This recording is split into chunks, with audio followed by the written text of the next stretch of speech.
हमारे साथ आचार्य प्रमोद कृष्णम जी हैं। आचार्य प्रमोद कृष्णम जी, यहाँ पर ये इसे क्या माना जाए? ए.के. एंटनी साहब पहला मौका नहीं जब उन्होंने इस तरह की बात कही हो, बहुसंख्यकों के वोटों की बात कही हो, हिंदुत्व की बात की हो। 2014 में डिफीट के बाद, हार के बाद भी वो ये बात कहते आए। क्या इसे कांग्रेस पार्टी का कोर्स करेक्शन के तौर पे लिया जाए? कैसे देखा जाए इसे? नहीं, मेरी समझ में तो एक बात ये नहीं आ रही है कि हिंदुओं की बात करना हिंदुस्तान में गुनाह है क्या? अगर बीजेपी हिंदुओं की बात करे तो उसका मास्टर स्ट्रोक, कांग्रेस पार्टी अगर हिंदुओं की बात कर रही है तो ये इसमें कौन सी बात बुरी हो गई, कौन सा गुनाह हो गया? ए.के. एंटनी साहब ने ये कहा है कि भाई अगर भारत की राजनीति में आप हिंदू जो कि मेजॉरिटी वोट है, बहुसंख्यक है, तो अगर उनके हितों की बात नहीं करेंगे तो बीजेपी को नहीं हराया जा सकता। तो ये तो पॉलिटिकल बात है, ये तो कैलकुलेशन की बात है। इसमें इतनी हाय तौबा क्यों है?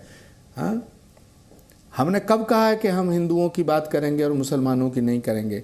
हाँ, कोई पॉलिटिकल पार्टी ये कह सकती है क्या? ये तो बीजेपी भी हिंदुओं के नाम पर वोट लेती है, धर्म के नाम पे वोट लेती है, हिंदुओं को बेवकूफ़ बनाती है, लेकिन वो भी कहती तो यही है ना कि हम सबका साथ, सबका विश्वास, सबका विकास। लेकिन ये तो हैं। और जब आरएसएस के चीफ मुस्लिम मौलानाओं से मिलते हैं तब वो राष्ट्र की एकता की बात हो जाती है। यही काम अगर कांग्रेस के नेता करते थे तो वो तुष्टीकरण हो जाता था।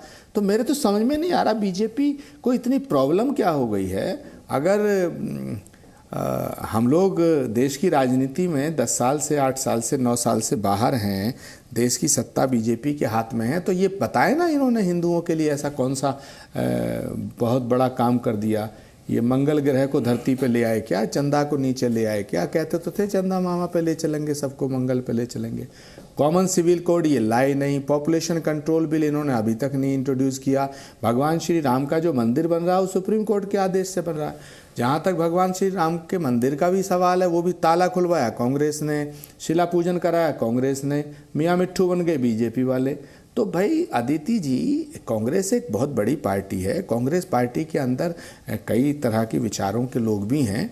मैं खुद ऐसा महसूस कर रहा था कुछ दिन से कि कांग्रेस पार्टी में कुछ ऐसे लोग शामिल हो गए हैं जिन्हें थोड़ा सा हिंदू धर्म से प्रॉब्लम है। वो कांग्रेस पार्टी को महात्मा गांधी की जो विचारधारा थी उससे अलग करके ले जाना चाह रहे थे। तो एंटनी साहब ने बिल्कुल ठीक बात कही है, सलमान खुर्शीद जी ने बिल्कुल ठीक बात कही है।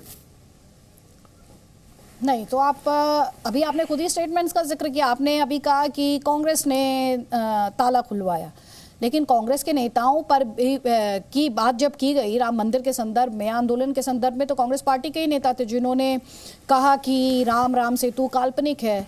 कांग्रेस पार्टी के नेताओं की बात की गई जब कहा गया कि आप हेयरिंग को टाल दीजिए, नहीं तो चुनाव में इसका असर पड़ सकता है। तो ये इस तरह के स्टेटमेंट्स तो आपकी पार्टी की तरफ से ही आए ना सर, और उसे लेकर उसी को लेकर आपकी पार्टी की एक इमेज बनी, एक छवि बनी, एक परसेप्शन बनी, आपकी पार्टी पर तुष्टीकरण के आरोप लगे।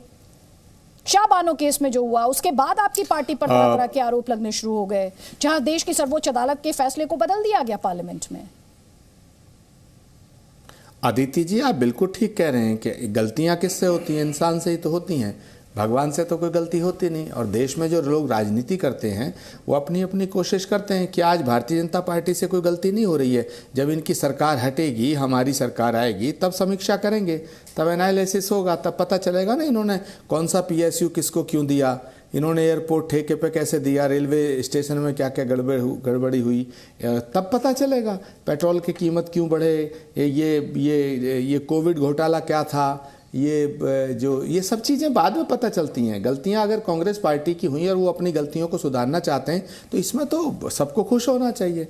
अगर कांग्रेस पार्टी कुछ दिनों के लिए, उसके बाद मैं आपके पास लौटूंगी और मेरा सवाल आपसे तब ये होगा, अभी आपने खुद ये जिक्र किया कि कांग्रेस पार्टी में कुछ ऐसे नेता आ गए हैं जिन्हें हिंदुओं से थोड़ी सी एलर्जी है, जिन्हें हिंदुओं से दूरी बनानी है। उन नेताओं को लेकर मेरे पास आपके लिए सवाल है, और सवाल यही है कि कांग्रेस पार्टी में किस कांग्रेस को माना जाए? जिस कांग्रेस पार्टी की बात ए.के. एंटनी साहब कर रहे हैं उस कांग्रेस को माना जाए, या जिन नेताओं की बात आप कर रहे हैं और ये बयानबाजी हुई है उन्हें कांग्रेस माना जाए। ये तो कांग्रेस में एक तरह की कंफ्यूजन और उसके बारे में जो एक इंप्रेशन है तुष्टीकरण को लेकर, उसी को एंडोर्स करेगा ना। इस सवाल के साथ मैं आपके पास लौटूंगी। एक कमेंट में यहाँ पे जल्दी से के शर्मा जी, चाहे टीएमसी हो चाहे कांग्रेस हो, हर कोई यही कह रहा है कि आपके रहते हुए अगर हिंदू सेफ नहीं तो आप कौन सी बहुसंख्यकों की सियासत की बात करते हैं। दूसरा आरोप आपकी पार्टी पर जो लगाया वो ये लगाया कि आप तो हिंदू वोट बैंक की सियासत करते हैं, आप हिंदुओं को ठगते हैं।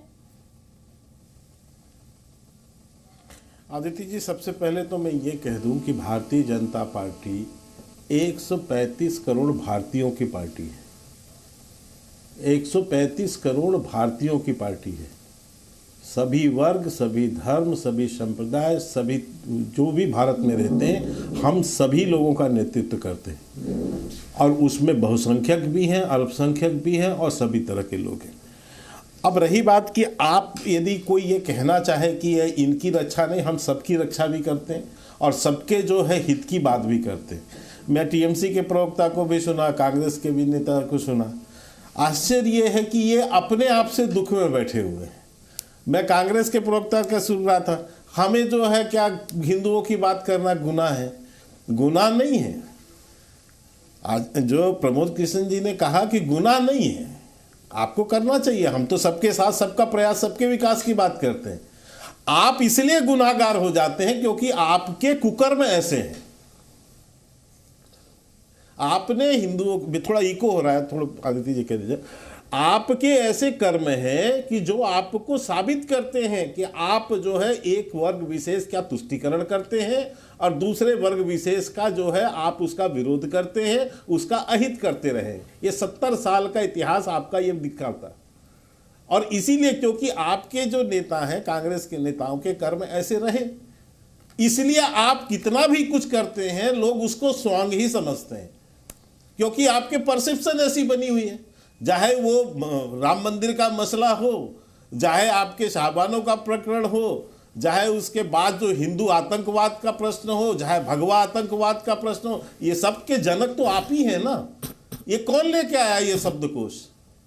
ये शब्द कौन लाया? ये तो सब आपके कांग्रेस के नेताओं के जनक हैं। आपने जाकर एफिडेविट दिया कोर्ट में। आप ही कहते थे कि बाबरी, विवादित बाबरी ढांचा की जगह जो है हम मस्जिद बनाएंगे। ये तो आपके जो नेताओं के बयान हैं। आपने ही जो है नेता सारे अड़ंगे लगाते रहे राम जन्मभूमि आंदोलन के दौरान, जो भी केस चले या जो मामले चले, तो आप ये सब जो करते रहे और फिर आप खुल के कहते रहे देश के संसाधनों में इनका अधिकार है। सबसे पहले आप ही के नेता कहते रहे कि हमारी पार्टी मुसलमानों की पार्टी है। ये सारी चीजें तो आपने अपने से की है। तो आप जो परसेप्शन आपने बनाया, जो आपने किया, उसी का तो खामियाजे आप भोग रहे हैं। और फिर आप उस पर भाजपा को क्यों दोषी कर रहे हैं? भाजपा तो कह रही है, आप ही आप व्याख्या में लाते हैं। आपके एक आजकल बड़े संत पुरुष नेता हो गए, पता नहीं संत प्रवचन करने लगे, क्या क्या ज्ञान, जेब कतरों का ज्ञान देने लगे हैं। अभी वो निकले हैं भारत जोड़ो यात्रा में। भारत जोड़ो यात्रा से वो लौट के लाल किले पे पहुंचे, आके उन्होंने भाषण दिया कि मैं 3000 किलोमीटर चल के आया और मुझे कहीं नफरत दिखाई नहीं पड़ा। आप यात्रा लेके तो निकले इसलिए कि नफरत है जमीन पे, पहले तो यही चिल्लाते रहे। अब जब लाल किले में पहुंचे तो आपको आपके नेता ही कह रहे हैं, राहुल गांधी, की मुझे तो कहीं नफरत दिखाई नहीं पड़ी। हाँ, इतना जरूर उन्होंने वहां आके बताया कि जेब कैसे काटे जाते हैं और जेब कतरा कैसे जेब काटता है, इसका 3000 किलोमीटर में। चलिए ठीक है, दो और पैनलिस्ट हैं, मुझे एक कमेंट उनका लेना है। पहले जल्दी से अब्दुल मन्नान आपका कमेंट और सुमैया राणा उसके बाद आप, जल्दी जल्दी प्लीज। देखिए आदित्य जी,